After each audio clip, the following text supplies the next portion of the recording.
203 anos de história, uma cidade com clima semelhante ao da Europa, uma colonização planejada. O passado, em meio ao presente, passa despercebido. Nova Friburgo, uma cidade que sobreviveu.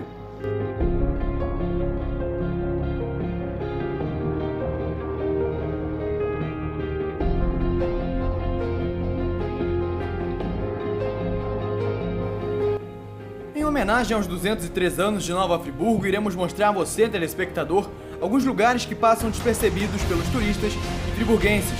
Eu convido a você a embarcar com a gente em busca de informação e conhecimento da história local. Começa agora Lugares de Memória.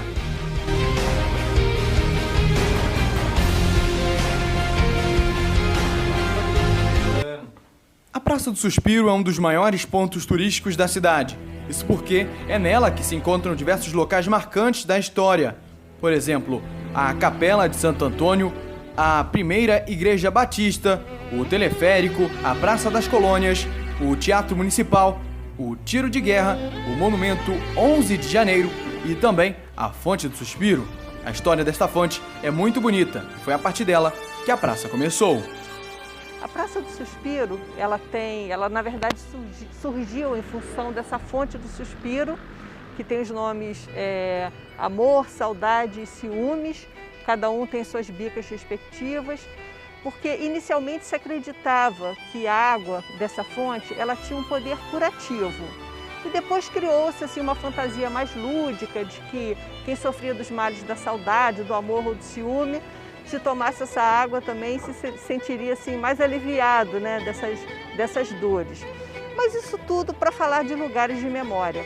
Essa fonte do suspiro, não havia ninguém que viesse a Nova Friburgo e não tirasse uma foto na fonte do suspiro, né? Todo turismo vinha aqui e tirava uma foto.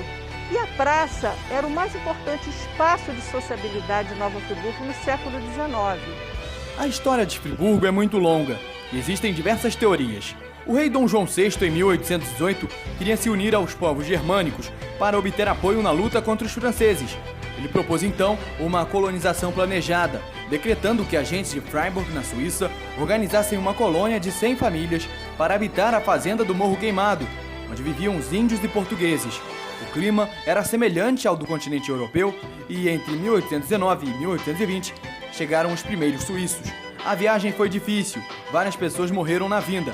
Eram cerca de 265 famílias, totalizando 1.458 imigrantes que batizaram a colônia como Nova Friburgo. Após os suíços, Friburgo foi a primeira cidade a ser colonizada por alemães. E por isso eu fui até a Praça das Colônias saber mais sobre. Nossas famílias estão aqui desde maio de 1824. O dia 3 de maio é instituído na cidade como Dia da Etnia Alemã. E o mês de maio é o mês alemão em Nova Friburgo, já desde quando todos os eventos que começaram, com os festivais de cerveja, né? Então o mês de maio é alemão em Nova Friburgo. Então é a data comemorativa 3 de maio e também a gente quer parabenizar a cidade pelos seus 203 anos, né? Fazendo agora 16 de maio neste domingo. E nossa imigração está aqui há 197. Então 5 anos depois da fundação da cidade, a nossa imigração recebe essas terras.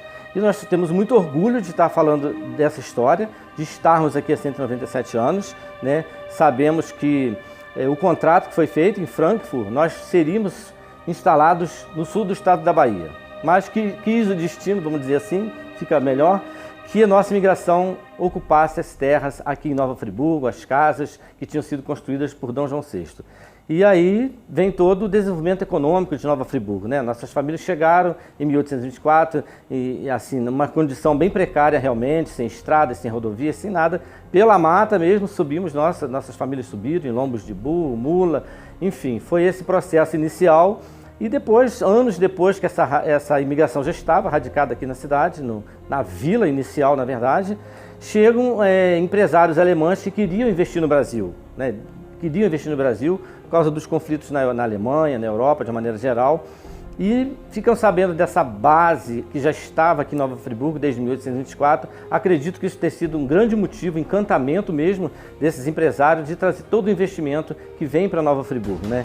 Recebemos aí de início Júlio Arpe, que é o grande articulador de todo o potencial econômico que nós temos. Temos muito que agradecer este grande alemão em Nova Friburgo. Ele é o primeiro proprietário da Companhia de Luz, ele funda a Companhia de Luz, né? A voltagem é 220 para instalar o parque industrial que ele estava trazendo naquele momento, em 1911. Então é fundada a Companhia de Luz e aí vem a fábrica de arte, que era também de propriedade dele, vem amigos dele também, que fundaram a IPU, né? Maximiliano Falck, Emil Cleff, tem a Sinimbu também, tem a Filó, que se transformou no grande polo de moda íntima que Nova Friburgo tem hoje. Nós temos que agradecer muito todo esse trabalho, todo esse investimento alemão de Nova Friburgo, que vem para Nova Friburgo, que hoje nós temos aproximadamente 2.500 confecções. Hoje nós somos a capital da moda íntima no Brasil, né? 25% da produção nacional de moda íntima, de lingerie, é feita em Nova Friburgo. É um potencial extremamente fantástico da cidade. Hoje nós somos um polo metal mecânico, nasce com Hans Geiser, que chega aqui em Nova Friburgo em 1925. A Stan hoje é líder nacional, a melhor do Brasil, né? Em metal mecânico, fechaduras e cadeados, e tantas outras empresas que estão em Nova Friburgo, do polo metal mecânico, que nasce com a experiência de Hans Geiser, nasce com pessoas que trabalharam na Haga, está aí até hoje a Haga também produzindo na área de metalurgia. Hoje nós temos uma cidade também que é um polo cervejeiro, são mais de 30 rótulos de cerveja artesanal, é um potencial fantástico para o turismo, para a economia da cidade. Estamos segurando essa onda, inclusive neste momento de dificuldade, somos o segundo maior produtor de flores de corte do Brasil, né? Perdemos para a Olambra em São Paulo, e somos o primeiro produtor de flores do estado do Rio de Janeiro. Então, o nosso orgulho, a nossa determinação, nós temos que tratar desse assunto dessa forma, com alegria, com felicidade, com valores, para a gente mostrar a importância da nossa imigração para a cidade de Nova Friburgo. Então, são 197 anos de muita história, de muito empenho, de muito investimento, né? E queremos que Nova Friburgo continue cada vez mais reconhecida pelos seus próprios valores. A gente sabe que em Friburgo houveram 3 grandes fábricas, a Rendas Arp, a IPU e a Fábrica de Filó. Eu fui até a Vila Operária da Fábrica Filó, junto com a historiadora Janaína Botelho. Com a crise financeira no período, ocorreu uma demissão de inúmeros funcionários, em sua maior parte de mulheres. Muitas funcionárias demitidas, fazendo uso de seu treinamento e expertise, começaram a fabricar e a comercializar lingerie, a maior parte atuando, inicialmente na clandestinagem. Essas confecções, denominadas de fundo de quintal, foram tantas e tão bem sucedidas que se legalizaram e se tornaram prósperas empresas de lingerie, exportando inclusive. Nova Friburgo passou a ser conhecida no Brasil como a capital da moda íntima e se consolidou como polo desse setor.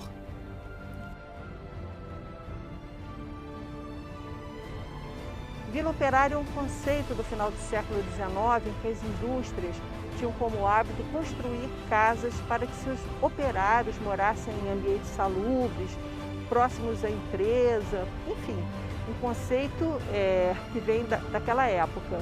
Bem, aqui em Nova Friburgo, com a instalação das 3 principais indústrias têxteis, a Rendas Arp, que foi a primeira em 1911, que foi construída pelo Julius Arp.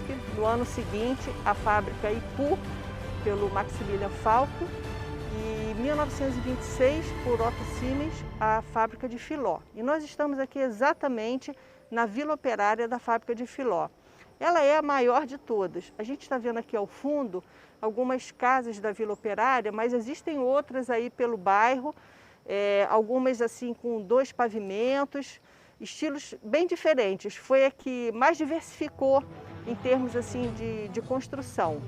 Bem, é um lugar de memória, porque esse conceito dificilmente a gente vai ter novamente na história, né, do empregador construir casas para que seus operários habitem. Então isso daí, hoje, para a gente, é uma novidade, né? Uma coisa diferente. Imagine daqui a algumas décadas, né? A gente nunca vai imaginar esse conceito, esse tipo de relação de trabalho.